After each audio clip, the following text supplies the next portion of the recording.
Good morning, everybody. I'm bringing to you Charlotte's Web, and I would be outside, but as we all know, it's raining, so I'm going to read it to you from the inside. Charlotte's Web. Okay, so to recap, how's everybody doing? Good, good, good. I've spoken to a lot of you all, so hey, everybody. So far, our challenge. We have one person that has really good fairy tales, and they have a number of fairy tales. So if you guys want to get in the challenge, make sure you class Google Classroom me the answers, or you can leave in the comments your answers, and I will see them. Also, remember we are talking about fairy tales. Okay, so fairy tales again is a story. They're based on fiction. No one knows when the setting is. There's a lot of unknowns with fairy tales. So also, we went over what they are. I'll recap that in 1 second. Man, fairy tales. They all begin with once upon a time. They all have prince and princess, castles, magic, and love.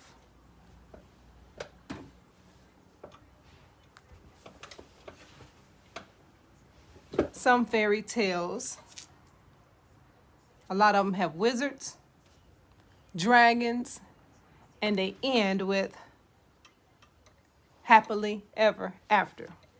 So as you know from the other videos, the challenge is if you can write to me as many fairy tales as you can think of. They don't have to be old time fairy tales. They have modern fairy tales. And I have given you 4: Cinderella, Snow White, Beauty and the Beast, and Shrek. You cannot use any of those 4. But there's plenty more. So whoever comes up with the most, we have a giveaway of a Fortnite. Let me show you.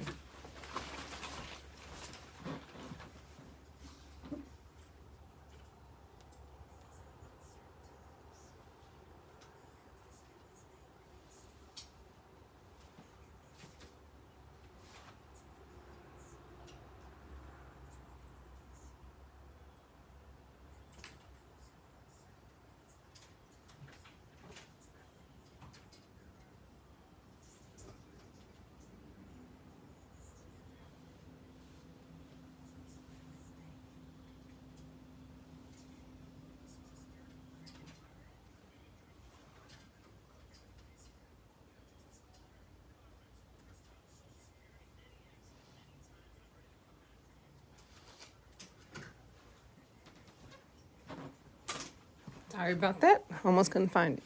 We have a Fortnite hoodie like this, except it's in red. So we have a red Fortnite hoodie.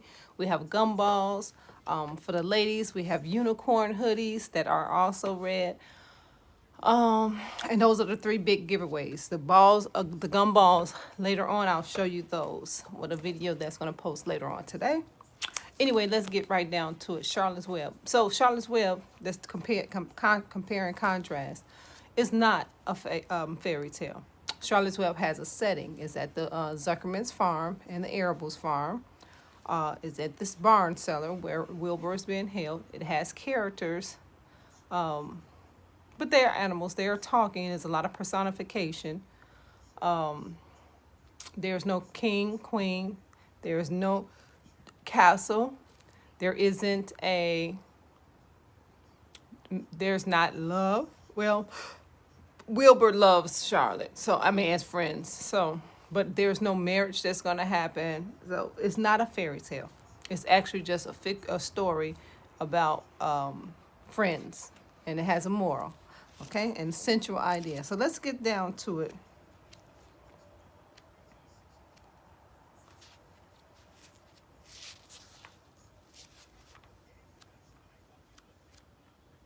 So Mrs. Arable was really concerned that Fern is doing too much with these animals, as in she's spending too much time because the animals are, she thinks that the animals are talking to her. So Mrs. Arable's like, Fern, they're not talking to you. You're spending too much time. Go outside and be a normal kid.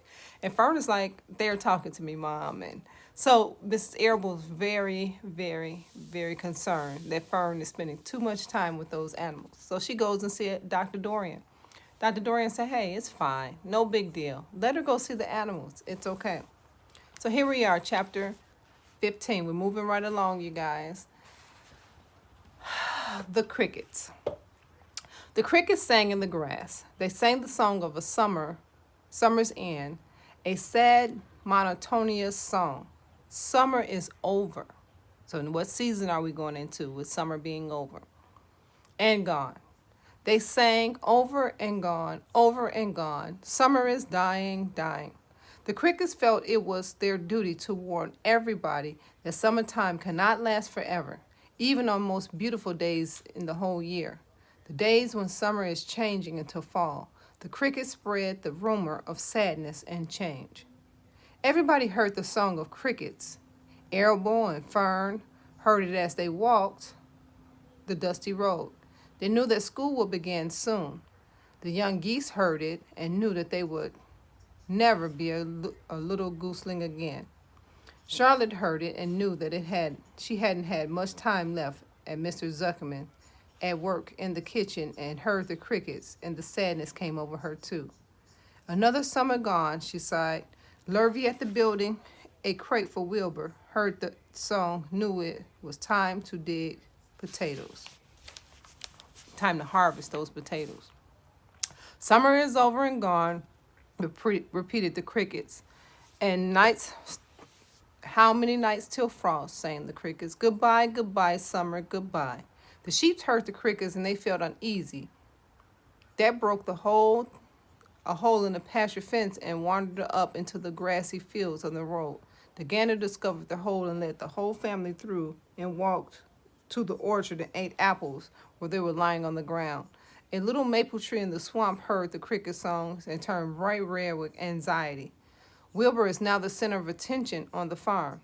Good food and regular hours were showing results.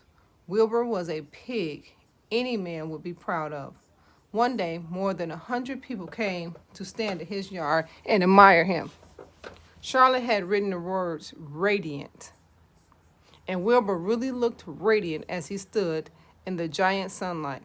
Ever since the spider had befriended him, he had done his best to live up to his reputation. Charlotte's Webb said some pig. Wilbur tried hard to look like some pig. When Charlotte Webb said terrific, Wilbur tried to look terrific. And now the Webb said radiant. He did everything possible to make himself glow.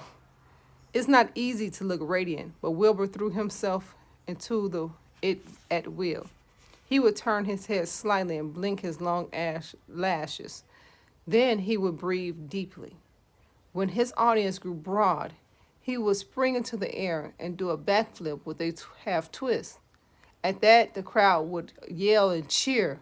How's that for a pig? Mr. Zuckerman would ask, well pleased himself. The pig is radiant. Some of Wilbur's friends in the barn worried for fear that all the attention would head up to make him stuck up, but it never did. Wilbur was modest. Fame did not spoil him. He was still worried about some of the future, could be hardly believe that he was a mere spider could be able to save his life. Oh, excuse me.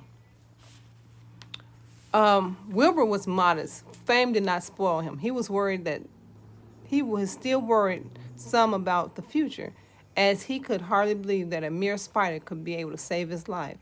Sometimes at night, he would have a bad dream. He would dream that men were coming to get him with knives and guns. But that was only a dream. In the daytime, Wilbur usually felt happy and confident. No pig ever had truer friends, and he realized that friendship is one of the most satisfying things in the world. Even the song of crickets didn't make Wilbur too sad. He knew it was almost time for the county fair. He was looking forward to the trip. If he could distinguish himself at the fair, and maybe win some prize money, he was sure that the Zuckerman would allow him to live. Charlotte had worries of her own, but she kept them quiet about them. One morning, Wilbur asked her about the fair. "You're going with me, aren't you, Charlotte?" he said. "Well, I don't know," replied Charlotte. "The fair comes at a bad time for me. I shall find it inconvenient to leave home, even for a few days." "Why?" asked Wilbur. "Oh, I just don't feel like leaving my web. Too much going on around here." "Please come with me," begged Wilbur. "I need you, Charlotte. I can't stand going alone to fair without you. You just got to come." "No," said Charlotte. "I believe I better stay home and see if I can get some work done." "What kind of work?" asked Wilbur. "Laying eggs. It's time I made an egg sack and fill it with eggs." "I don't know. I didn't know you could lay eggs," said Wilbur in amazement. "Oh, sure," said the spider. "I'm versatile." "What does versatile mean?" "Full of eggs?" asked Wilbur.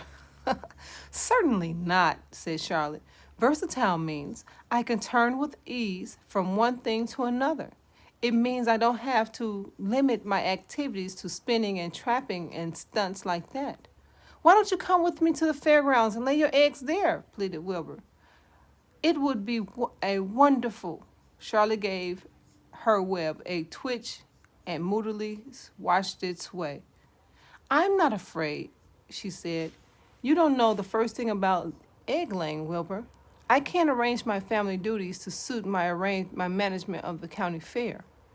When I get ready to lay eggs, I have to lay eggs, fair, no fair. However, I don't want you to worry about it. You might lose weight. We'll leave it this way. I'll come to the fair if I can possibly can." "Oh, good," said Wilbur. "I knew you wouldn't forsake me just when I needed you most." All day, Wilbur stayed inside, taking life easy in the straw. Charlotte rested, ate a grasshopper. She knew that she couldn't help Wilbur much longer. In a few days, she would have to drop everything and build a beautiful little sack that would hold her eggs. And that's chapter 15. So Wilbur right now has been a little selfish. He's just not even thinking about Charlotte. Charlotte has to lay eggs. Charlotte has to expand her family. And here's Wilbur. "Oh, come with me, come with me." So it seems like he has to have a little bit more compassion for, and compassion is that key word because it is our moral focus. But he has to have more compassion. He has to be more caring towards Charlotte. And we're going to see in the next upcoming chapters if that is going to change. If you have any questions, if you have any suggestions, if you have any problems, comment, like, share in the descriptions. Sorry we couldn't get outside. There you go. But it's raining. And remember, fairy tales. And we're going to go over figurative language, but I'm going to have to take a little bit extra time. I just know that fairy tales, we talked about those a lot, but I just want to make sure we talk about them and you make sure you remember what they are. I'm not done with fairy tales. And again, we're going to go over another video I'll be posting. So just keep on making sure you look our page, Aspire 3rd Grade. That's the name of the page in YouTube, Aspire 3rd Grade. So, and for those people that have subscribed, I really appreciate it. Again, we are doing a challenge. Make sure you have your fairy tales, okay? Like, subscribe. You know what to do. See you later.